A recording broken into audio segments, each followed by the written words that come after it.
welcome to Inspiring Adventures. I'm Melissa Reyes, and today I have with me Wynne Kelly Charles, who is the host of the podcast Butterflies of Wisdom. Thank you for joining me today, Wynne. How are you? You are so welcome, and I'm perfectly fine. And as of May 22nd, 2017, I'm stepping away from education.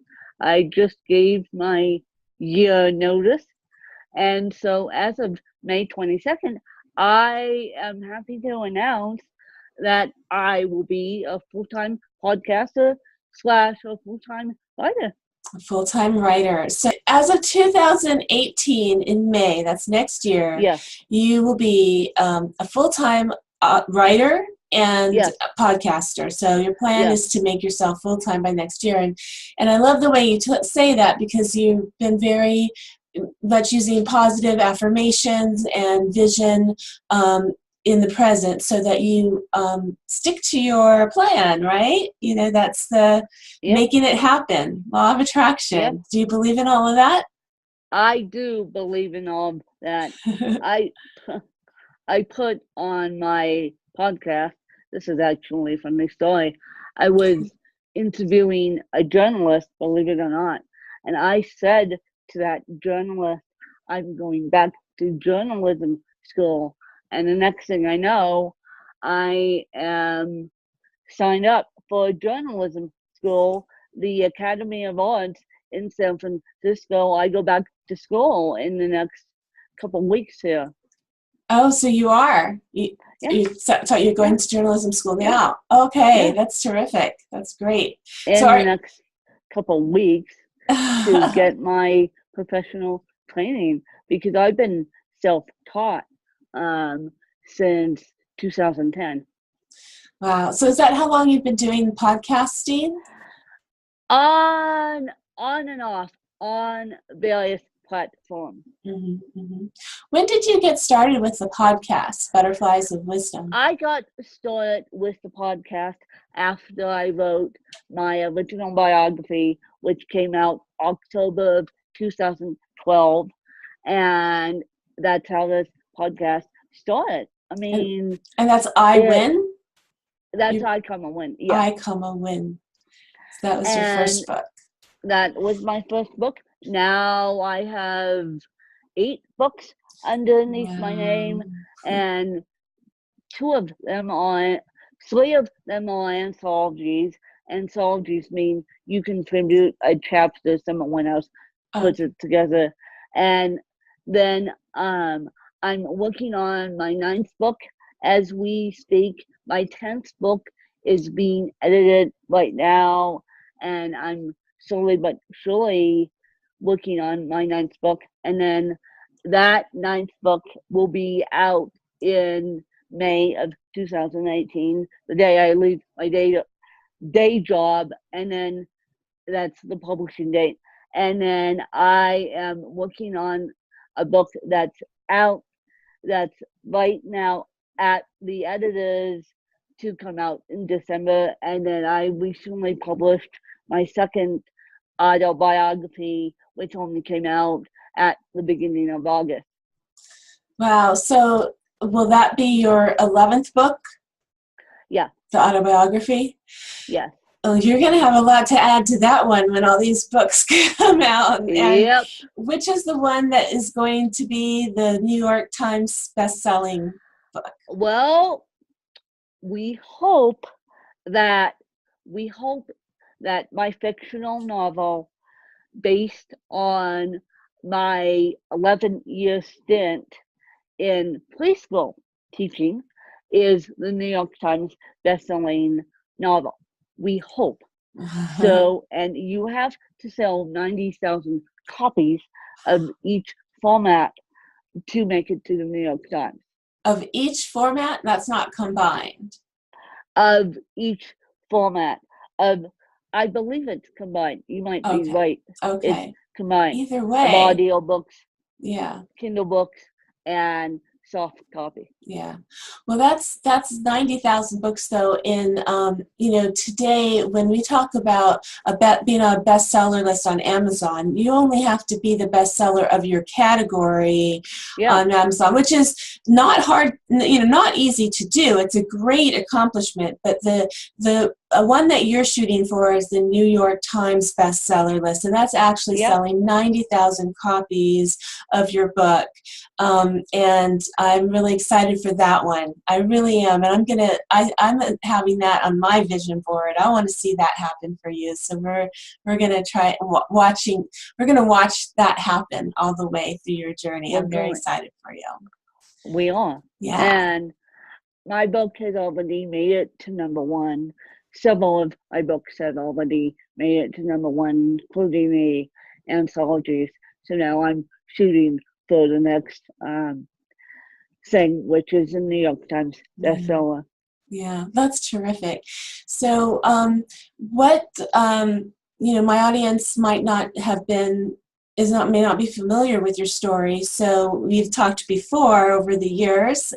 Yes. But let's go back to I, Win. What was that one about? That one, I came up with that one, and people don't know this actually. I slowly but surely admitted how I came up with that one. I came up with I, Win in a taxi cab, actually. Believe it or not. In a taxi cab. And it's not funny as to why I came up with this vision in a taxi cab.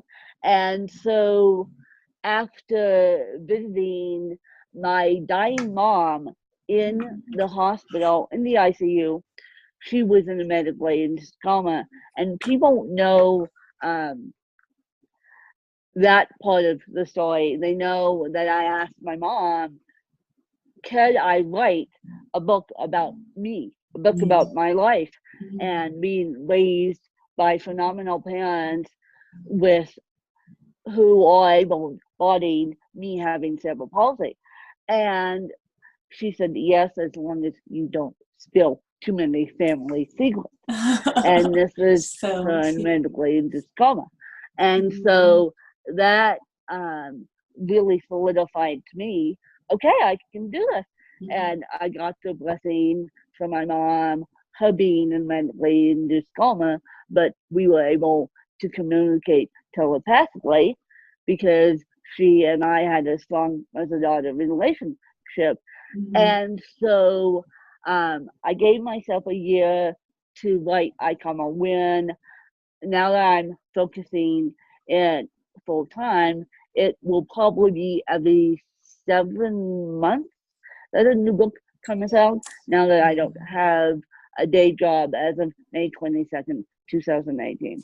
Well, how did you get to the point where you did have the day job as someone who was writing at that time? You lost your mom, and you were in your early 20s, right, at the time? I was in my early 20s. Yeah. I actually found my day job that I have now. I actually found my day job twice once through a friend of mine.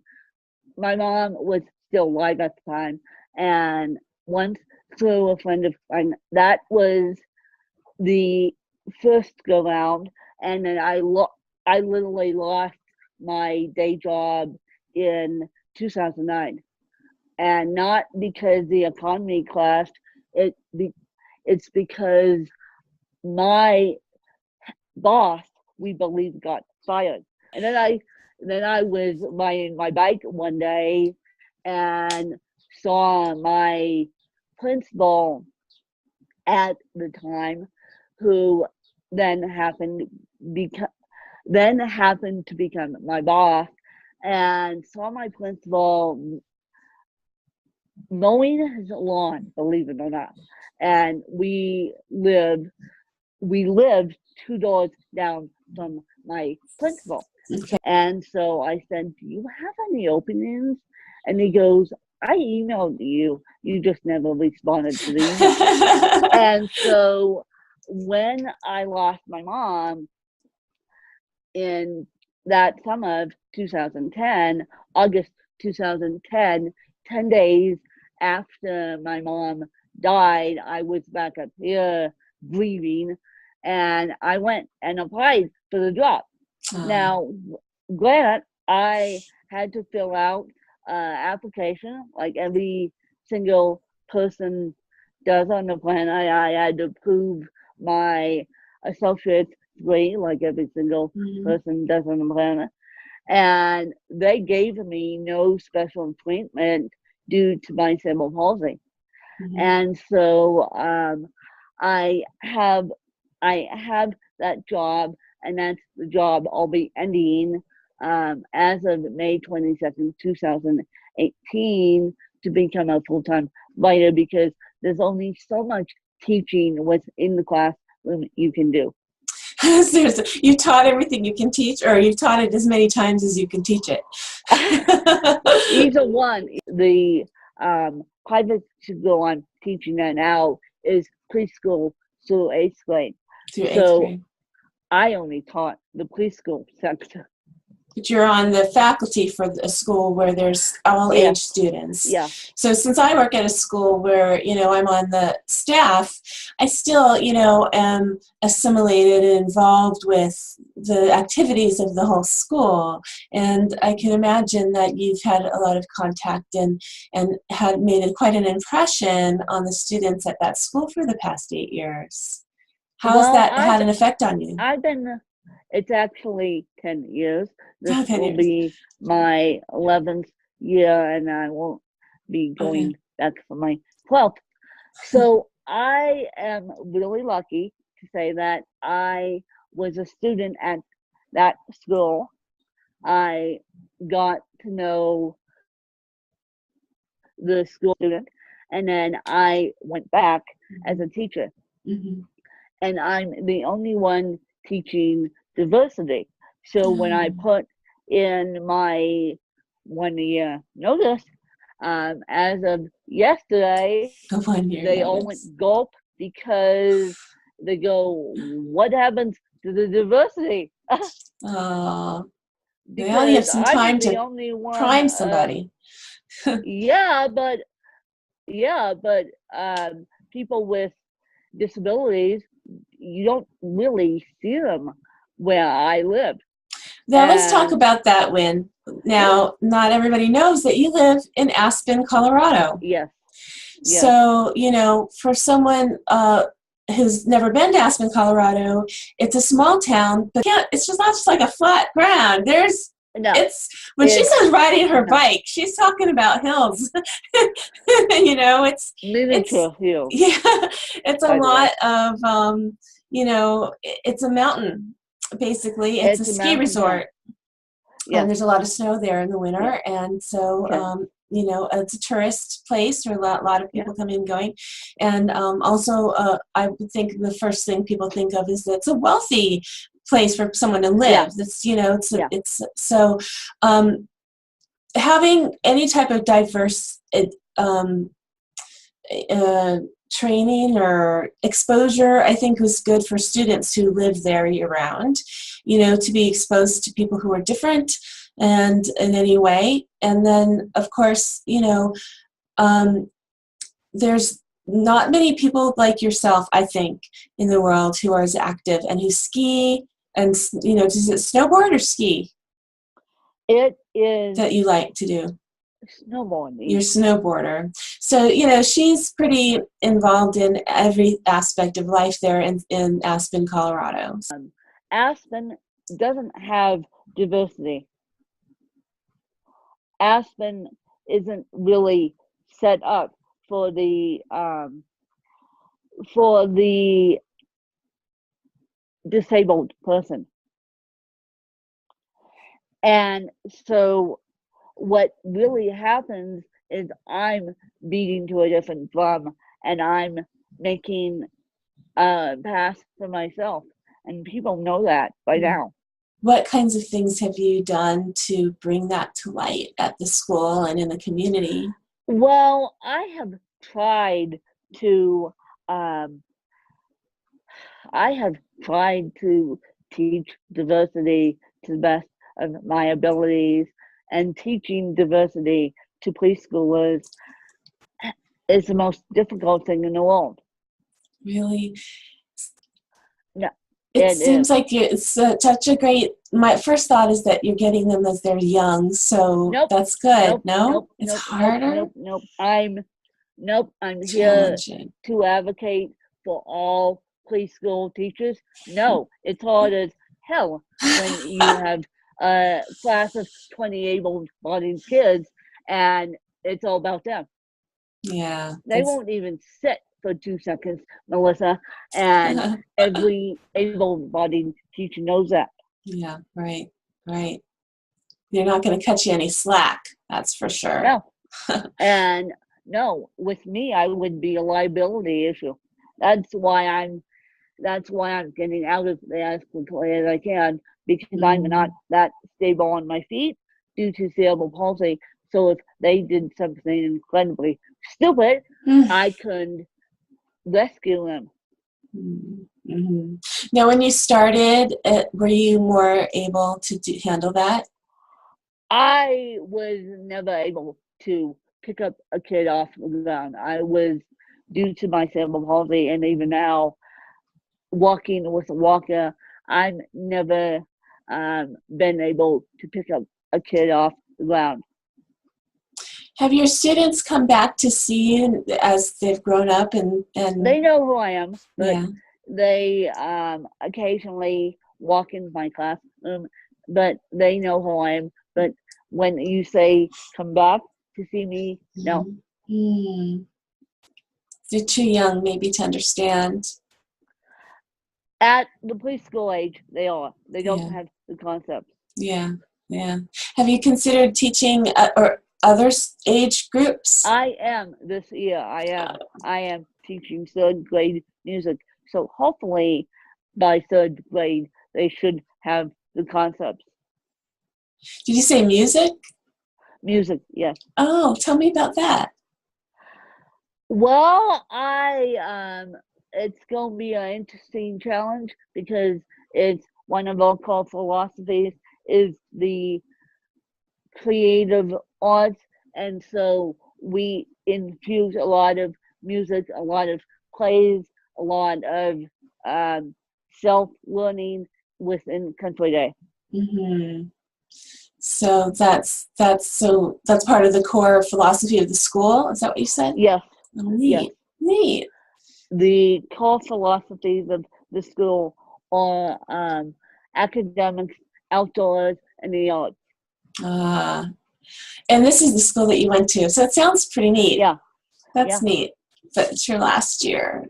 So what, tell us about the other things that you do outside of writing and school, teaching. What else are you interested in doing right now? I am interested in keeping myself fit, which I'm going to do a lot more of when I officially retire. Mm-hmm. So what's the regular physical fitness routine for when?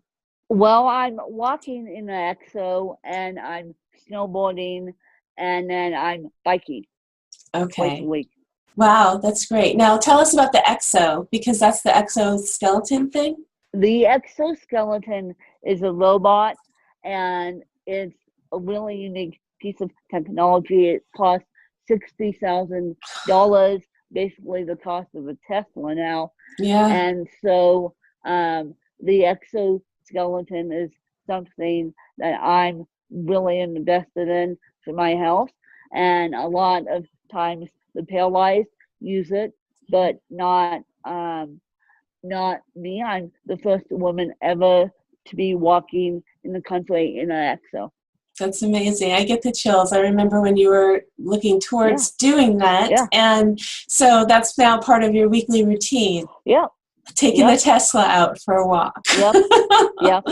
Oh, that's amazing. And I'm sure that's quite inspiring for people everywhere who want to be able to walk. How does that work if somebody wants to try that? Is it It's not approved by the FDA yet. It's not approved by the FDA. You have to sign off medical documentation from your doctor saying you can do it. And then you have to be paralyzed or have cerebral palsy, one or the other. And it's a controlled PT environment. It's not for home use. Yes, I wish it was, but not yet. So how did you get to do that? Were you chosen to do that? Oh, you have a friend. I have a friend who was paralyzed back in the 1990s. Google Amanda Box, tell you guys, and those of you who are watching this on video, Google Amanda Box, or Google the Bridging Bionics Foundation. Okay, I'll get that info from you later. Okay, yeah. Amanda and Boxtail. And she was Boxtail, and she was injured in a skiing accident. She crossed her skis, broke her back, and then she only did this, I think, in 2009. She was the first woman ever to crowdfund an exoskeleton for herself. Wow. And she raised the $65,000 to get the exo and landed up on all these major television stations. And then she couldn't develop the time that she needed to use it. So she decided to create a foundation based upon the exo and give it back to about 10 patients, all which who are paralyzed, and I'm the only one with cerebral palsy. Wow. So how has it helped you develop does it develop strength to be able to? Yes, how does it work? Develops strength and helps with my gait. With your gait. So have you seen a lot of improvement? How long have you been using it? I've been using it over a year. Over 2 years, actually. Yeah, it's been a while. That's amazing. So are you still the only CP patient using it? Yeah. And why is that? Are there not people in the area? CP is different, and then CP is different for everyone, and they're not people in the area that have CP that can use it. And this is there in Aspen? Yeah. Okay. So, and they also have one at Craig Hospital, which is one of the top spine institutions in the country. Where's that? Craig Hospital is in Denver, Colorado. In Denver. Okay. So for those who don't know what CP is, could you tell me a little bit about the very basics of what CP is and how it starts? Okay. CP is a lack of oxygen at birth, meaning you can get it from a stroke, meaning you can get it from having the umbilical cord wrapped around your child's neck, or you can get it from a traumatic birth like I did. And yeah. Traumatic birth. You had a traumatic birth? CP is not genetic, meaning I can't pass it on to my kids, meaning if I had kids, that they could be born completely able-bodied. So. And it's progressive? No. Okay. No. CP stays. No. A lot of people think it's progressive, but CP stays stagnant as long as you control it as the individual. Okay, and it affects your nerves and muscles, right? Yes, it affects my nerves and muscles and hands and feet and all that good stuff. But CP, as I said, affects everyone differently. Well, recently I had that bout with Bell's palsy, and I had just one nerve behind my ear that was affected that caused the paralysis in half of my face.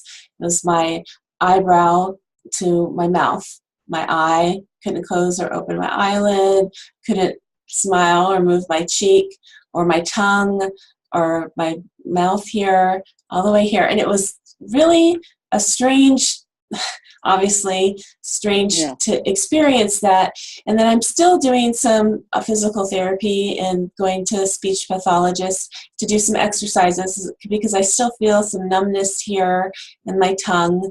But my eye, everything kind of came back within a few weeks. I was, not expecting it. I thought it would take longer. For most people, it does take longer, but it's temporary for most people, not everybody. Sometimes it's permanent.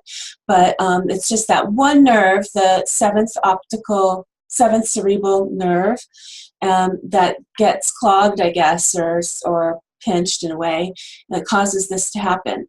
So you called it the sister. Yeah, right? Because Bell's palsy is in the cerebral palsy family. Yeah. So Bell's palsy is the sister to cerebral palsy. Yeah, so I guess, experiencing that one nerve, is maybe what happens to you all over, in a way, because there's that lack, I don't know if it was for me, it was oxygen, but the lack of the, whatever needs to go through those nerves to make it work. Yeah. So,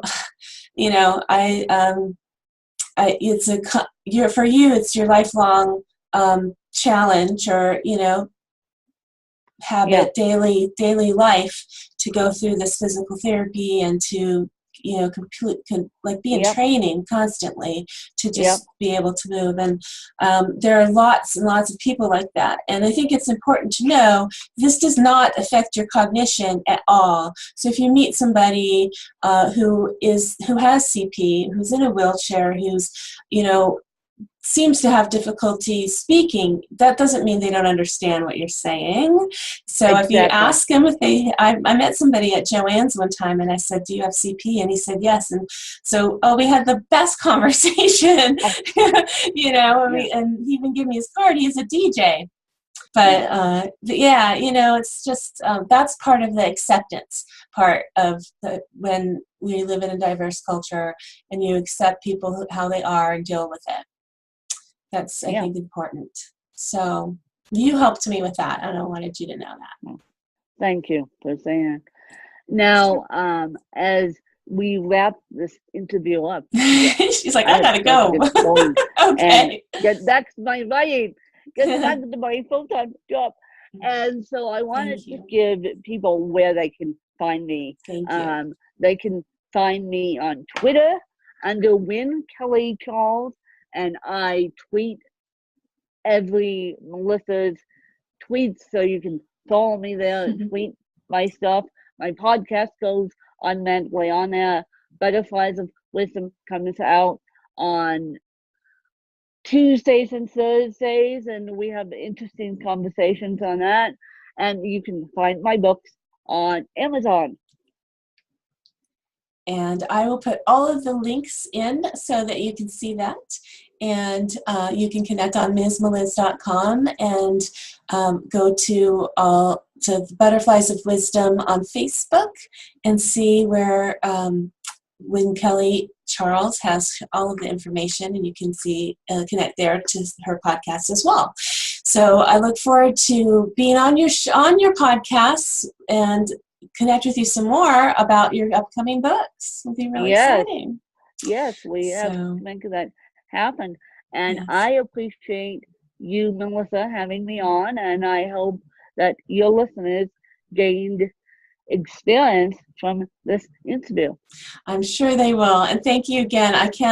I'm really glad we did this, and I still have that goal to meet you. If not at Disneyland or in maybe San Francisco, I might have to come to Aspen.